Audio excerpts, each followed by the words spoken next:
LC circuit contains a 20 millihenry inductor and 50 microfarad capacitor with an initial charge of 10 millicoulomb. The resistance of the circuit is negligible. Let the instant the circuit is closed Bt is equal to 0. What is the total energy stored initially? It is conserved during LC oscillations. So energy stored, right? Initial charge of 10 millicoulomb. So U is equal to Q square upon 2C, because maximum charge at that time. So 10 into 10 raised to minus 3 square upon 2 into C, that is 50 into 10 raised to minus 6. So total energy 100 upon 2 upon 50.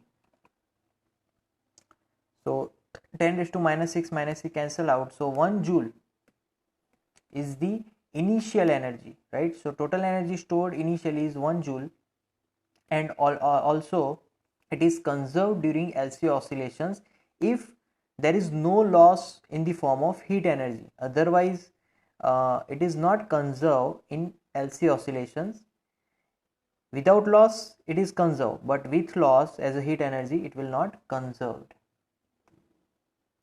Second question, the resistance of the circuit is negligible. Let the instant the circuit is closed Bt is equal to 0. What is the natural frequency of the circuit? So natural frequency formula F is equal to 1 upon 2 pi under root LC. So here, so natural frequency occurs 159.23 Hertz. So that is the natural frequency. Now next question, that third, completely okay. Let the instant the circuit is closed Bt is equal to 0. At what time the energy stored completely electrical and completely magnetic? So energy stored completely electrical. See, if I am drawing the graph, right, when electrical energy is increasing, at that time magnetic energy is maximum.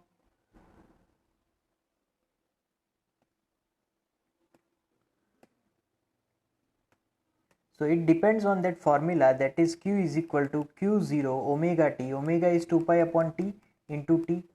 So see, whenever t is equal to 0, cos 0 is 1, so maximum energy we get. Then t is equal to t by 2, right? Again cos pi will be 1 maximum, so Q is equal to 0. Then t, right, t gets cancelled, cos 2 pi again, so on. At this time periods we will get completely electrical energy stored in the capacitor. Now similarly for magnetic, see, for magnetic that L, right, the potential energy of U is directly depending on sine. So sine 2 pi upon t into t.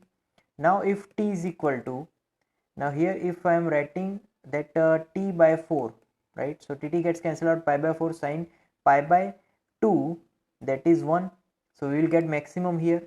Then second is that is 3t by 4, right, again gets cancelled out, so we are left with again sine maximum, so u will be, we will get maximum.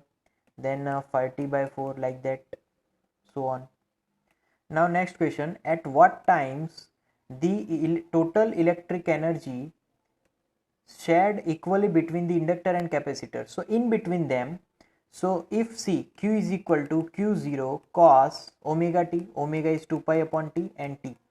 See, now we know that for cos pi by 4 and sin pi by 4, both we will get 1 upon root 2, here also 1 upon root 2. So here when t is equal to t by 8, then we will get pi by 4. Then 3t by 8, same values for sine and cos. Then 5t by 8, same value for sine and cos. So when sine and cos both will be same, then we will get energy equally shared in inductance as well as capacitance. Next question, if resistor is inserted in the circuit, how much energy is eventually dissipated as heat? So if resistor is inserted, power is dissipated as heat energy, right? So heat energy, and if power is dissipated as heat energy, LC oscillation will become damp oscillation, because after some moment that oscillation stops itself. So eventually that oscillation stop after some time, because of there is loss of energy in the form of heat energy, and it is because when resistor is inserted in the circuit.